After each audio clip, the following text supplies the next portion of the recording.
എന്നെ ഒരു നാളും കൈവിടരുതേ, എനിക്കിന്നീ ഭൂമിയിൽ ആരുമില്ല. നീയൊഴികെ ആരിലും ആശ്രയമില്ല, നിന്നിൽ മാത്രമാണെന്റെ ശരണവുമേ. നീയില്ലാത്ത ജീവിതം ശൂന്യമാണ്, നീ നയിക്കും പാതയിൽ നടത്തേണമേ.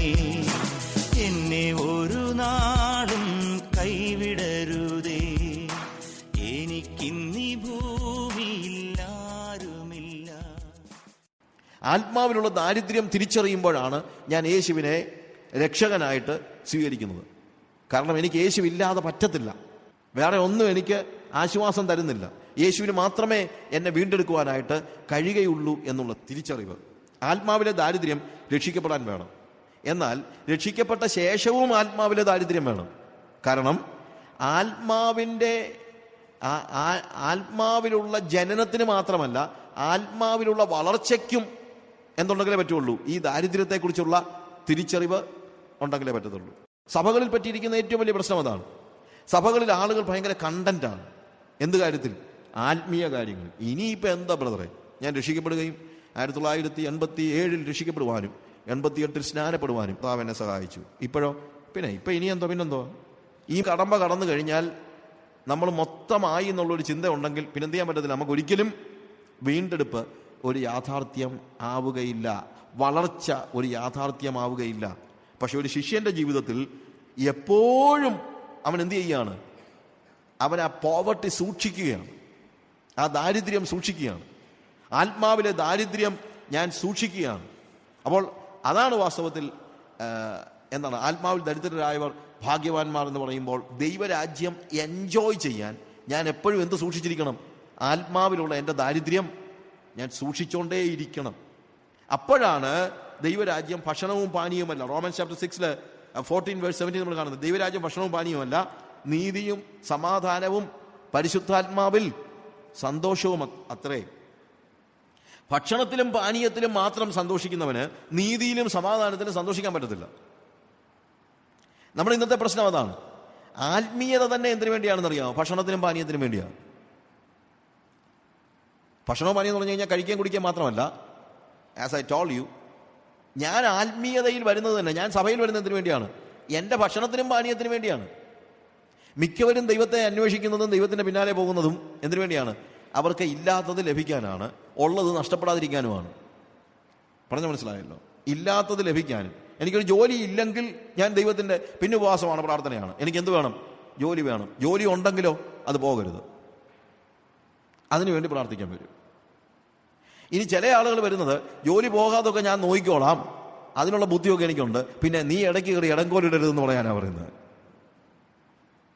കാര്യം ചിലപ്പോൾ ആളുകൾ പറയത്തില്ലേ, നമുക്കിതെല്ലാം ഉണ്ടെങ്കിലും ബ്രദറെ ദൈവം കൂടെ നമ്മളെ സഹായിച്ചെങ്കിലെല്ലാം പറ്റുള്ളൂ. അതായത് ദൈവം നമ്മളെ ഉപദ്രവിക്കാനായിട്ട് ഇങ്ങോട്ട് വന്നേക്കരുത് എന്നുള്ളതാണ് നമ്മുടെ ചിന്ത. അവൻ ഒരിക്കലും എന്തുണ്ടാകുന്നില്ല?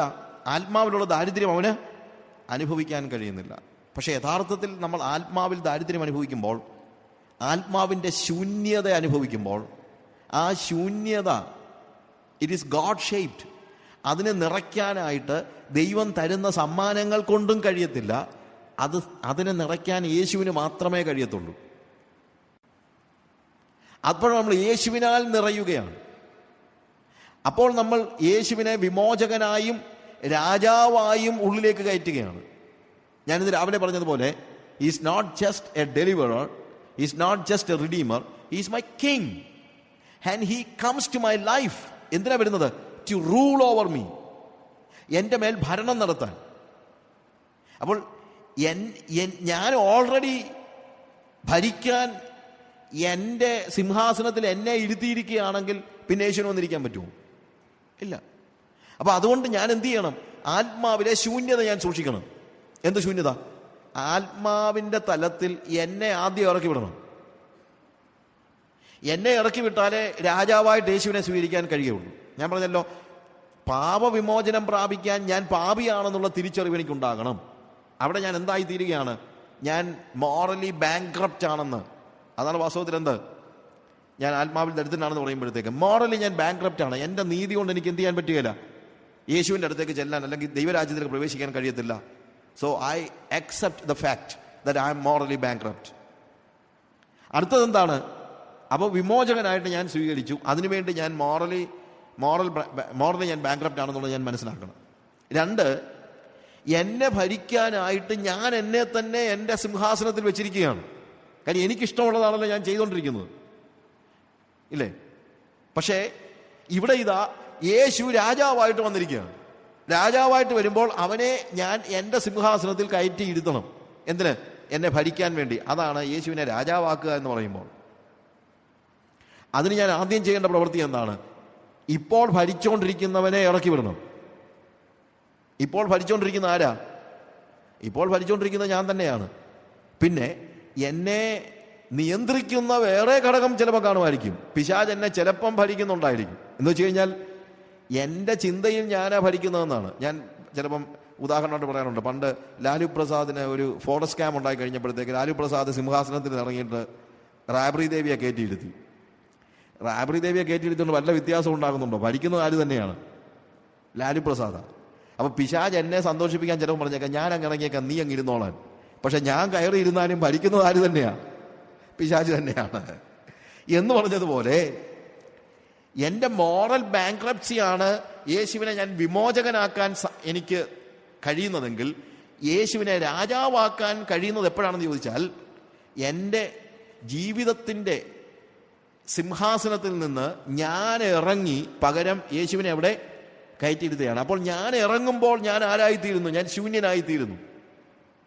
There is nobody to sit upon the throne of my life. So what happens? Then only Jesus comes and he rules over me. അപ്പോൾ മാത്രമേ യേശു വന്നിട്ട് എന്നെ ഭരിക്കത്തുള്ളൂ. അപ്പോൾ ആത്മാവിലെ ദരിദ്രന് മാത്രമേ യേശുവിനെ വിമോചകനാക്കാൻ പറ്റുകയുള്ളൂ. ആത്മാവിലെ ദരിദ്രന് മാത്രമേ യേശുവിനെ രാജാവാക്കാനും പറ്റുകയുള്ളൂ. അങ്ങനെ ആത്മാവിലെ ദാരിദ്ര്യത്തിൽ എൻ്റെ സിംഹാസനം ഒഴിച്ചിടുമ്പോൾ ഞാൻ ദൈവത്തെ രാജാവാക്കുകയും അങ്ങനെ നാച്ചുറലി ഞാൻ എങ്ങോട്ട് പ്രവേശിക്കുകയാണ്? ദൈവരാജ്യത്തിലേക്ക് പ്രവേശിക്കുകയാണ്. അതുകൊണ്ട് യേശു കർത്താവ് പറയാണ്, blessed are the poor in spirit, they will open there heart for me, they know that they are morally bankrupt. ആത്മാവിൽ ദരിദ്രരായവർ ഭാഗ്യവാന്മാർ. അവൻ അറിയാം ധാർമ്മികമായി അവൻ ബാങ്ക്രപ്റ്റ് ആണ്, അല്ലെങ്കിൽ അരിഷ്ടനാണ്, അതല്ലെങ്കിൽ അവൻ ഡെസ്റ്റിറ്റ്യൂട്ടാണ്. അതുകൊണ്ട് എന്ത് സംഭവിക്കുന്നു? എന്നെ അവൻ്റെ വിമോചകനാക്കുന്നു എന്ന് തന്നെയല്ല, അവനറിയാം അവനെ ഭരിക്കാൻ അവന് കഴിയത്തില്ല. അവൻ്റെ സിംഹാസനം അവൻ ഒഴിച്ചിട്ടിരിക്കുന്നു. അവൻ ആത്മാവിൽ ദരിദ്രനാണ്, ആത്മാവിൽ അവന് ശൂന്യതയുണ്ട്.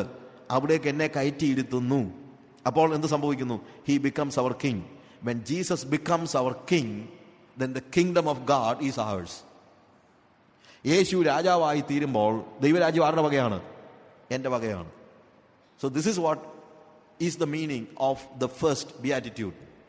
എന്ത്? ആത്മാവിൽ ദരിദ്രരായവർ ഭാഗ്യവാന്മാർ, ദൈവരാജ്യം അവർക്കുള്ളത്. ആത്മാവിൽ ദരിദ്രനായവൻ മോറലി ബാങ്ക്രപ്റ്റ് ആണെന്ന് സമ്മതിക്കുകയും യേശുവിനെ വിമോചകനാക്കുകയും എൻ്റെ സിംഹാസനത്തിൽ ഇരിക്കാൻ ആരുമില്ല എന്ന് ഞാൻ തിരിച്ചറിയുകയും ഞാൻ എന്നെ തന്നെ ശൂന്യനാക്കുകയും യേശു അവിടെ കയറി ഭരിക്കുകയും ചെയ്യുന്നു. And the kingdom of God is ours. Second ബിയാറ്റിറ്റ്യൂഡിലേക്ക് നമ്മൾ രണ്ടാമത്തെ അനുഗ്രഹീത വചനങ്ങളിലേക്ക് പോകുമ്പോൾ, ബ്ലെസ്സഡ് ആർ ദ പുവർ.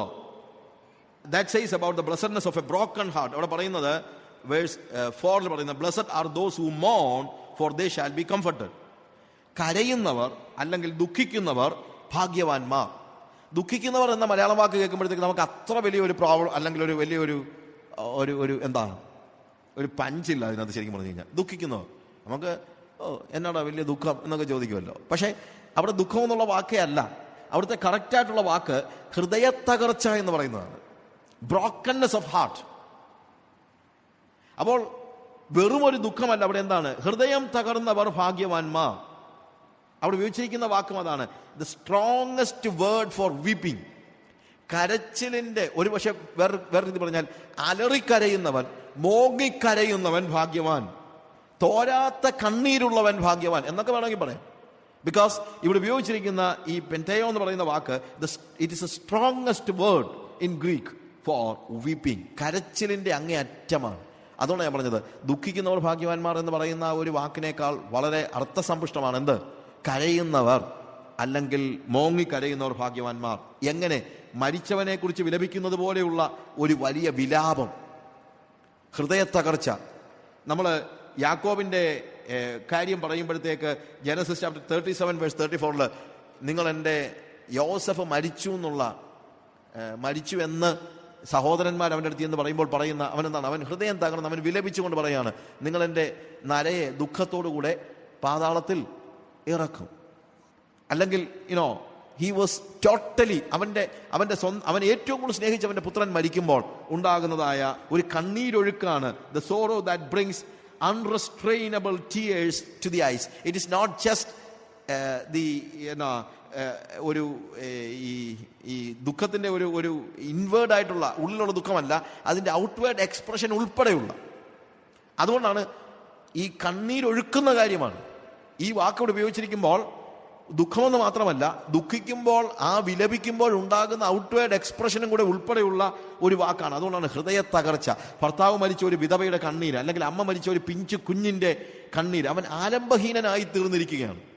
അവൻ എല്ലാ കാര്യങ്ങളും he's totally away from all kind of comfort. അവൻ ആശ്വാസത്തിന്റെ യാതൊരു സാധ്യതയും ഇല്ലാത്ത നിലയിലേക്ക് സ്വാഭാവികമായി വന്നുപെട്ടിരിക്കുകയാണ്. അവന്റെ സകല പ്രതീക്ഷകളും നഷ്ടപ്പെട്ടു പോവുകയാണ്. ദാരിദ്ര്യത്തെക്കുറിച്ച് ഞാൻ പറഞ്ഞല്ലോ, ദാരിദ്ര്യം ബലമാകുന്നത് എന്തുകൊണ്ടാണ്? ആശ്രയത്തിനുള്ള വഴി എന്ന നിലയിലാണ്. അല്ലെങ്കിൽ ദാരിദ്ര്യം ഒരിക്കലും നമുക്ക് ഒരു ബ്ലെസ്സഡ്നെസ് ആവുകയില്ല. ഇതേപോലെ തന്നെ കരച്ചിലും it helps you to depend upon God. പൂർണ്ണമായും ദൈവത്തിൽ ആശ്രയിക്കാൻ. You need Jesus desperately. നിങ്ങൾക്ക് യേശു ഇല്ലാതെ പറ്റത്തില്ല. അങ്ങനത്തെ ഒരു സ്റ്റേജിൽ നമ്മൾ ആ കരച്ചിൽ, എന്തിനു വേണ്ടിയാണ് കരച്ചിൽ? കരയുന്നവർ ഭാഗ്യവാന്മാർ എന്ന് പറഞ്ഞു, പക്ഷെ എന്തിനു വേണ്ടിയുള്ള കരച്ചിലാണ്? ഇന്ന് ആളുകൾ എന്തിനു വേണ്ടിയാണ് കരയുന്നത്? എന്തിനാണ് ഉപവാസം എടുക്കുന്നത്? പല സമയത്ത് നമ്മൾ കാര്യസാധ്യത്തിന് വേണ്ടിയാണ്. ഞാൻ മുമ്പേ പറഞ്ഞതുപോലെ നമ്മളുടെ ജീവിതത്തിലെ ഭൗതികമായ പല കാര്യങ്ങൾക്ക് വേണ്ടി നമ്മൾ കരയുന്നുണ്ട്. എന്നാൽ എന്തിനു വേണ്ടിയാണ് ശരിക്കും ഹൃദയ തകർച്ച ഉണ്ടാകേണ്ടത്? ഫസ്റ്റ് ഓഫ് ഓൾ, നമ്മുടെ പാപത്തെ ഓർത്താണ് നമുക്ക് ഹൃദയ തകർച്ച ഉണ്ടാകേണ്ടത്.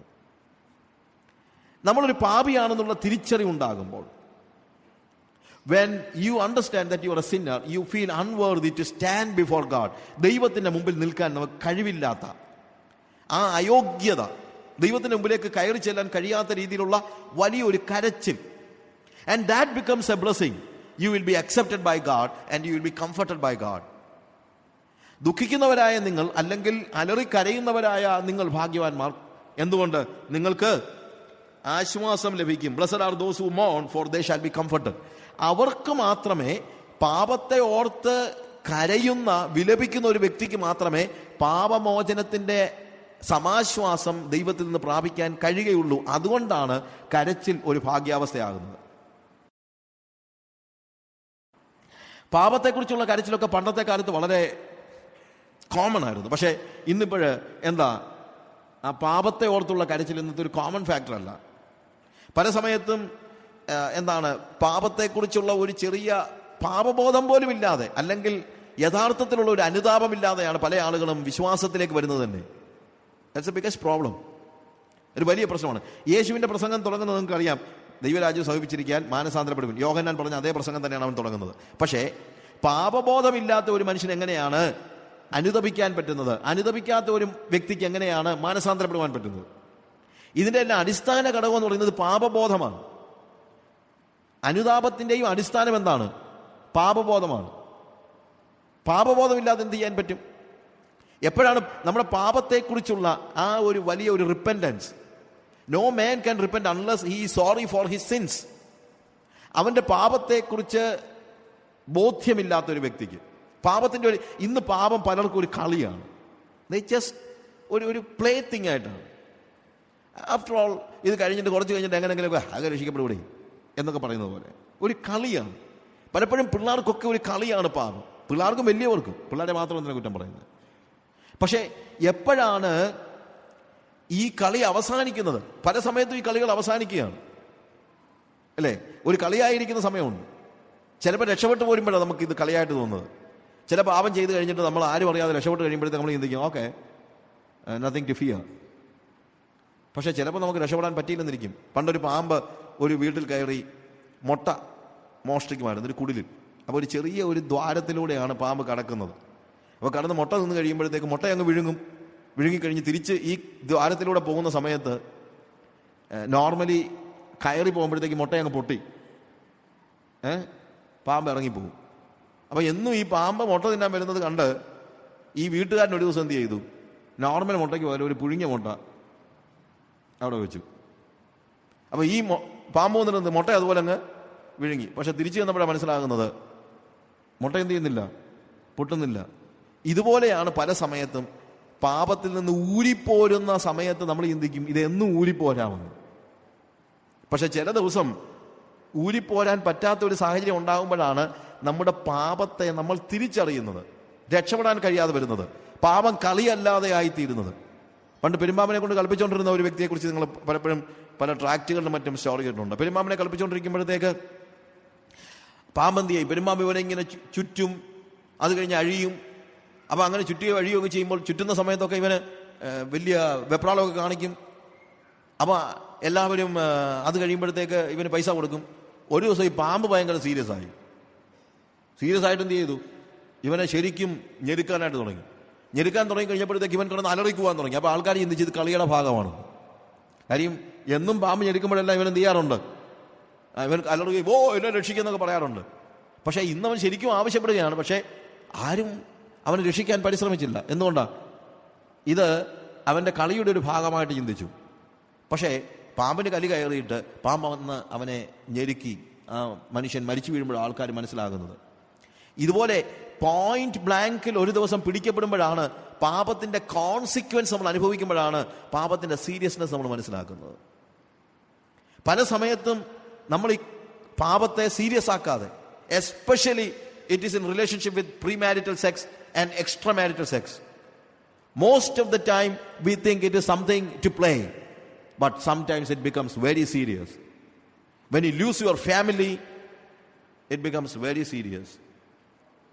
പല ദിവസങ്ങളിൽ നമ്മളിതൊരു ഒരു പെരുമ്പാമ്പുമായിട്ടുള്ള കളി പോലെയായിരിക്കും കാര്യങ്ങളെ ചിന്തിക്കുന്നത്. പക്ഷെ അല്ല, പാപത്തിന്റെ കോൺസിക്വൻസ് എന്താണെന്ന് തിരിച്ചറിയുമ്പോഴാണ് നമ്മൾ കരയേണ്ടി വരുന്നത്. പാപത്തിന്റെ നോർമൽ കോൺസിക്വൻസ് എന്താണ്? നമ്മുടെ പാപത്തിന്റെ, ഞാൻ ചില ആളുകൾ ചോദിക്കുകയാണ്, നിങ്ങൾ അല്ലെങ്കിൽ ഞാൻ ചെയ്യുന്ന പാപത്തിന്റെ ഏറ്റവും കുറഞ്ഞ ശിക്ഷ, കൂടിയ ശിക്ഷ ഒന്നും പറയണ്ട, എൻ്റെ പാപത്തിന്റെ ഏറ്റവും കുറഞ്ഞ ശിക്ഷ എന്താണ്? മിനിമം ശിക്ഷ, ഇറ്റ് ഈസ് ഇറ്റേണൽ ഹെൽ. എൻ്റെ പാപത്തിന്റെ ഏറ്റവും കുറഞ്ഞ ശിക്ഷ എന്താണ്? നിത്യ നരകമാണ്. ആ കോൺസിക്വൻസ് അറിയുമ്പോഴാണ് ഞാൻ പാപത്തെ ഓർത്ത് വിലപിക്കുന്നത്, കരയുന്നത്. I cry out.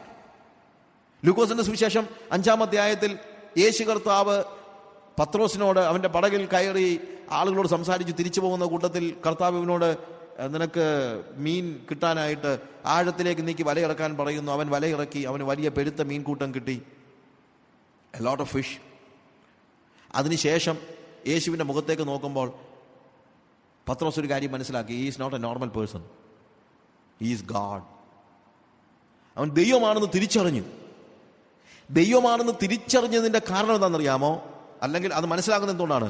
He says, depart from me your lord for you, for I am a sinner. കർത്താവെ, ഞാൻ പാപിയായ മനുഷ്യനാകൊണ്ട് എന്നെ വിട്ടുപോകണമേ. വിട്ടുപോകണം എന്ന് പറയുന്നത് നോർമൽ കേസിൽ നമ്മളാണെങ്കിൽ പറഞ്ഞേനേയും, കർത്താവെ ഇനി ഞാൻ നിന്നെ ഇട്ട് ചെങ്ങും പോകത്തില്ല, കാര്യം ഇത്രയും മീൻ ഞാൻ എൻ്റെ ജീവിതത്തിൽ കണ്ടിട്ടില്ല. അതുകൊണ്ട് നമ്മൾ പലപ്പോഴും ആലോചിക്കേണ്ട കാര്യം അതാണ്. നമുക്ക് കിട്ടുന്ന ബ്ലെസ്സിങ്സ് ഒക്കെ കിട്ടുമ്പോഴത്തേക്ക് ദൈവത്തെ അങ്ങ് കെട്ടിപ്പിടിക്കാനാണ് നമുക്ക് തോന്നുന്നത്. പക്ഷേ ബ്ലെസ്സിങ്സ് നമുക്ക് തരുന്നത് ഒരു പക്ഷേ നമ്മളെ പാപബോധം ഉണ്ടാക്കാൻ കൂടെയാണെന്ന് ചിലപ്പോൾ ചിന്തിക്കണം. When God gives you all kind of blessings, maybe sometimes it is God's language. God's language. ഇവൻ പറയാണ്, depart from your lord for I am a sinner. കർത്താവേ, ഞാൻ പാപിയായ മനുഷ്യനോട് എന്നെ വിട്ടുപോകണമേ. അവൻ കരയുകയാണ്, അലറിക്കരയുക. എന്തുകൊണ്ട് വിട്ടുപോകണമെന്ന് പറയുന്നത്? Because he knew who Jesus is. Yesu ആരാണെന്ന് അവന് മനസ്സിലായി. ആരാണ്? Is God.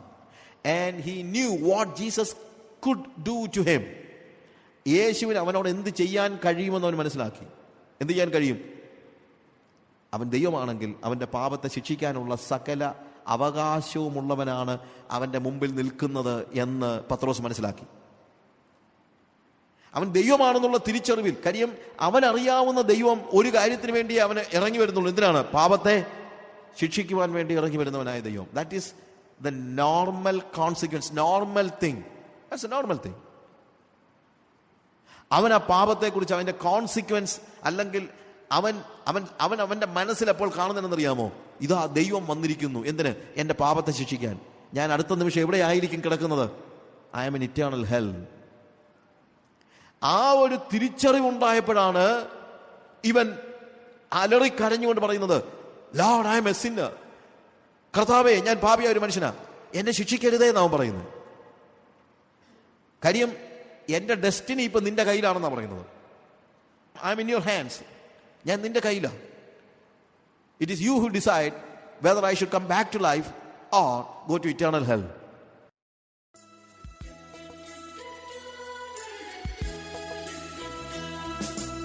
എന്നെ ഒരു നാളും കൈവിടരുതേ, എനിക്കിന്നീ ഭൂമിയിൽ ആരുമില്ല, നീയൊഴികെ ആരിലും ആശ്രയമില്ല, നിന്നിൽ മാത്രമാണെന്റെ ശരണവുമേ, നീയില്ലാത്ത ജീവിതം ശൂന്യമാണ്, നീ നയിക്കും പാതയിൽ നടത്തേണമേ, എന്നെ ഒരു നാളും കൈവിടരുതേ, എനിക്കിന്നീ ഭൂമിയിൽ ആരുമില്ല, നീയൊഴികെ ആരിലും ആശ്രയമില്ല, നിന്നിൽ മാത്രമാണെന്റെ ശരണവുമേ, നീയില്ലാത്ത ജീവിതം ശൂന്യമാണ്, നീ നയിക്കും പാതയിൽ നടത്തേണമേ. ഓ യേശുവേ, നിന്റെ പുണ്യനാമമെന്നും ഞാൻ, ഓ യേശുവേ, നിന്റെ പുണ്യനാമമെന്നും ഞാൻ പാടി സ്തുതിക്കും, ഞാൻ പാടി സ്തുതിക്കും, പാടി സ്തുതിക്കും, ഞാൻ പാടി സ്തുതിക്കും, എന്നെ ഒരു നാടും കൈവിടരുതേ.